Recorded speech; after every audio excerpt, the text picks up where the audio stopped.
Om Shri Sai Ram. Sai Purpada Kamalangalakku Namaskaram. Sai Satcharitha reading English language. First, we are on the chapter 10.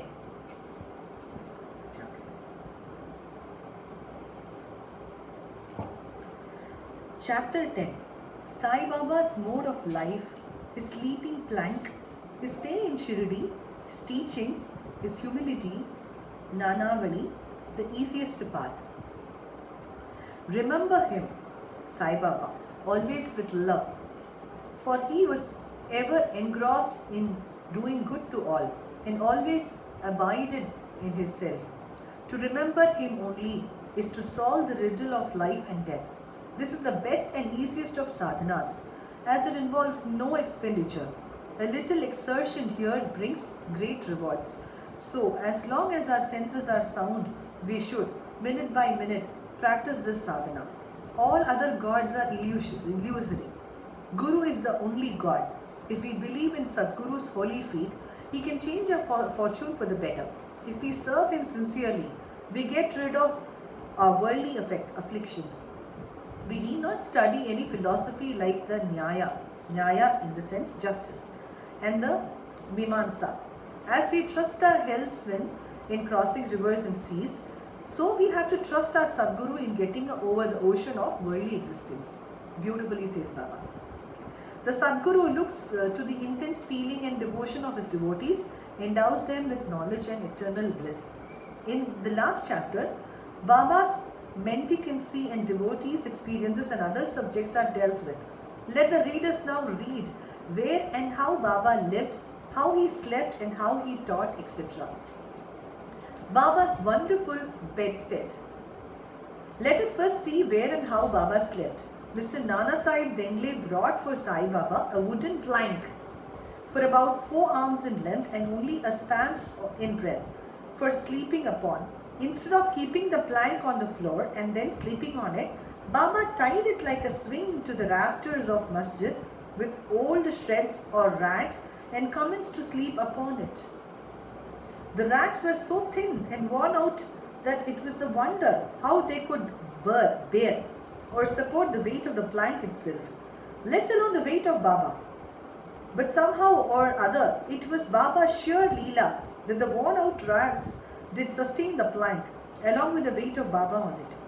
On the 4 corners of this plank, Baba lighted panatis, that is earthen lamps, one at each corner, and kept them burning the whole night.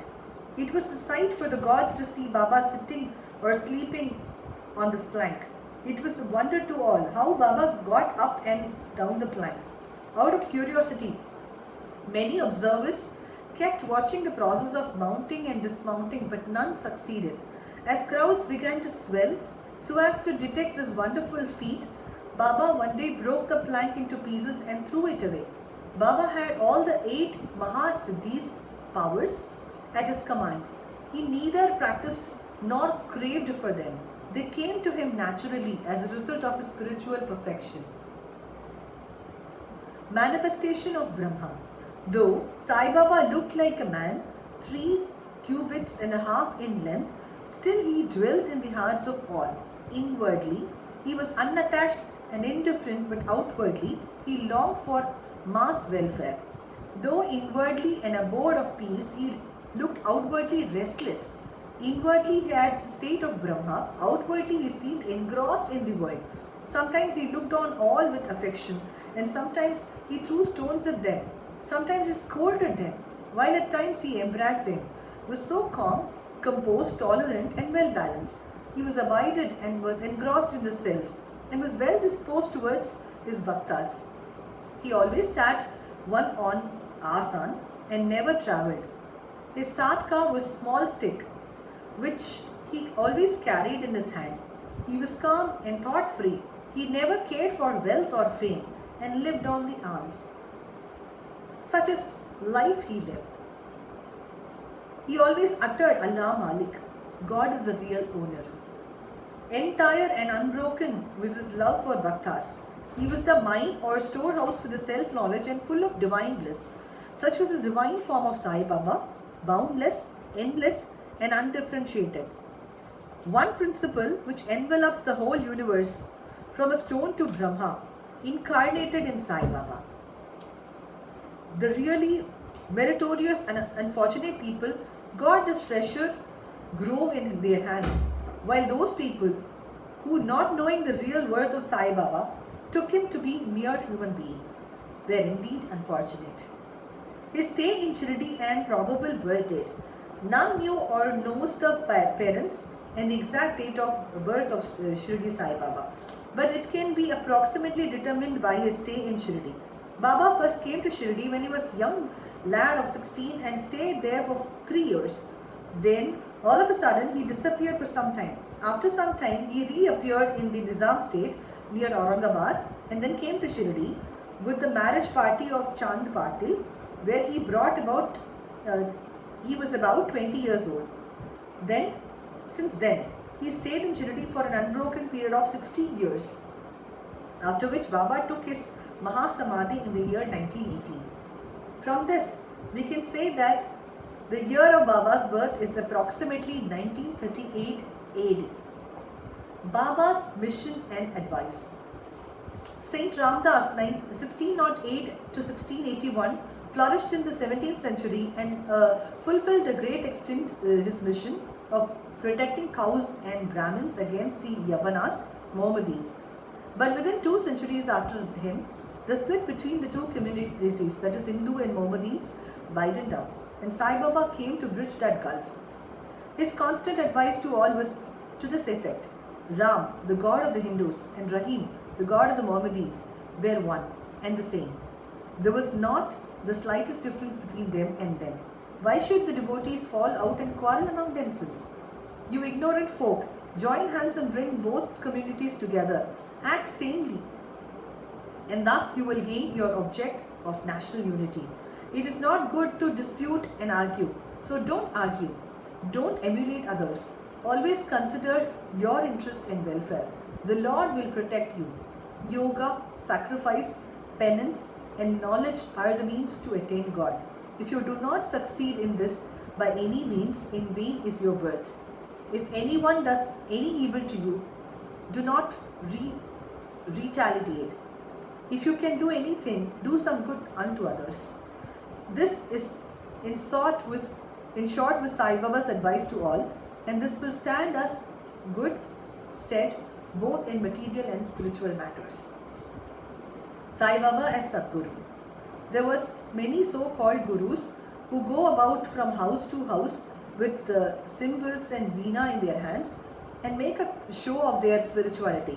They blow mantras into the ears of the disciples and extract money from them.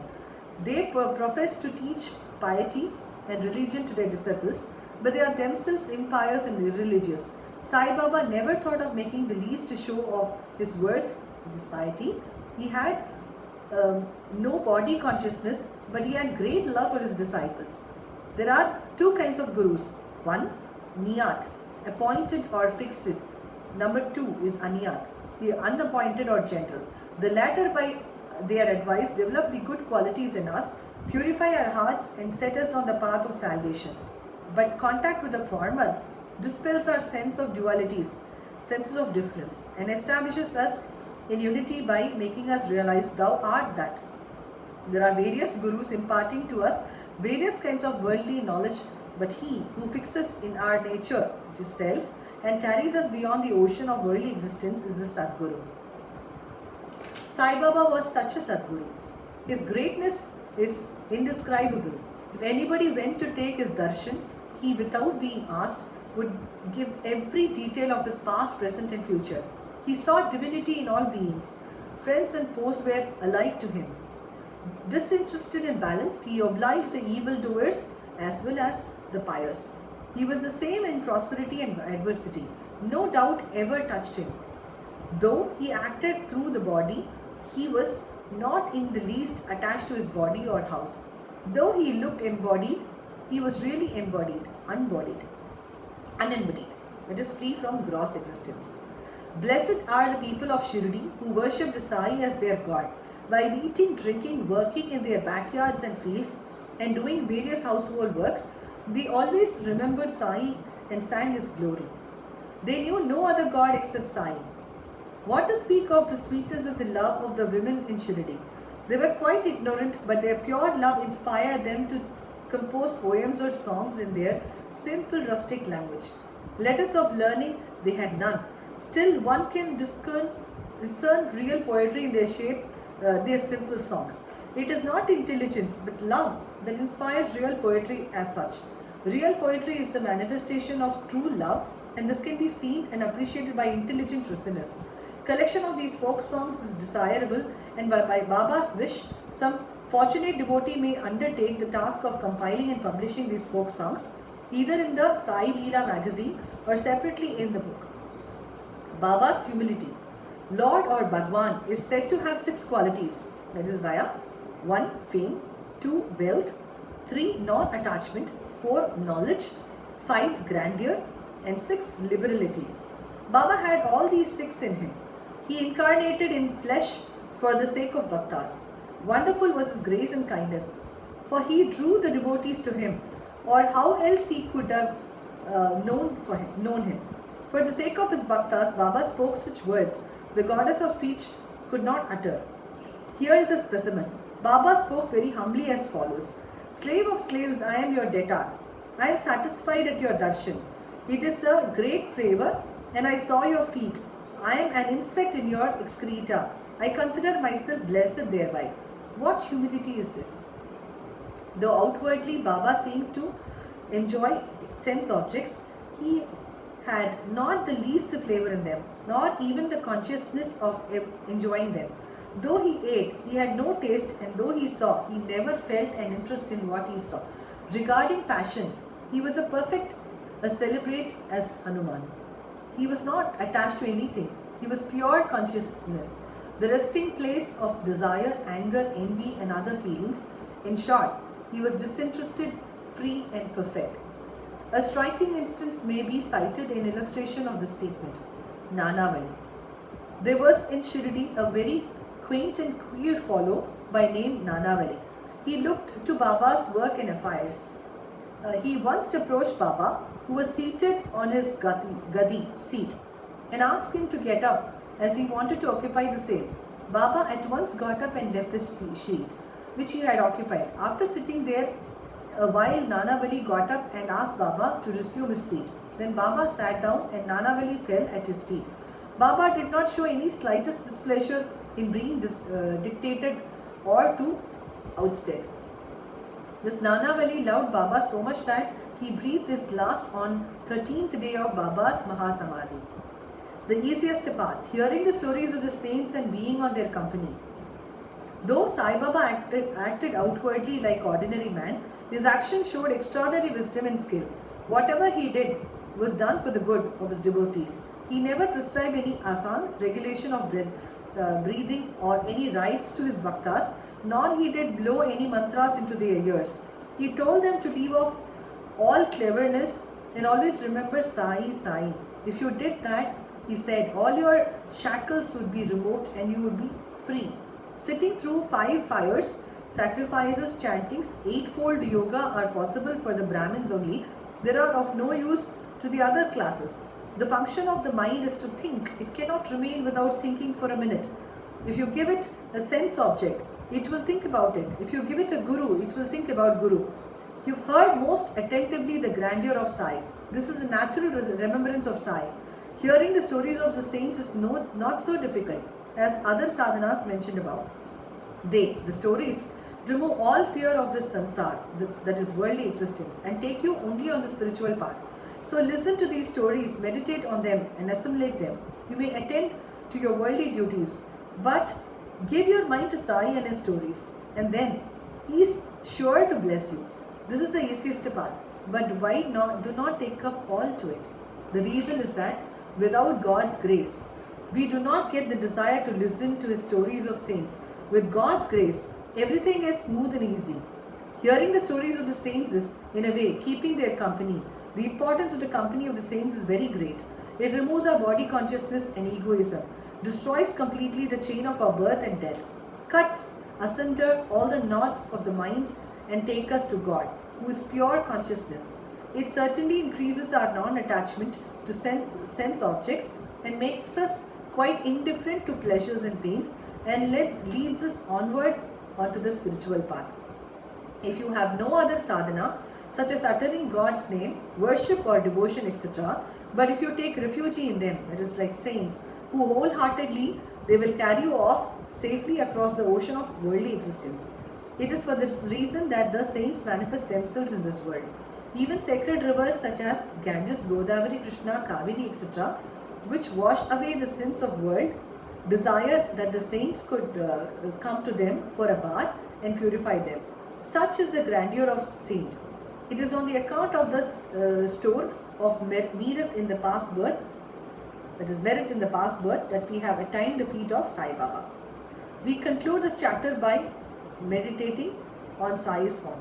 He is the graceful and handsome Sai, standing on the edge of the masjid and distributing udi to each and every bhakta. With a view to his welfare, he who thinks of world as an illusion and who is ever engrossed in supreme bliss, before him we humbly prostrate ourselves. Bow to Shirdi Baba. Peace be to all. So this is your Sai Satcharitha. Meet you with the chapter number 11 next week, Thursday. Sai Ram.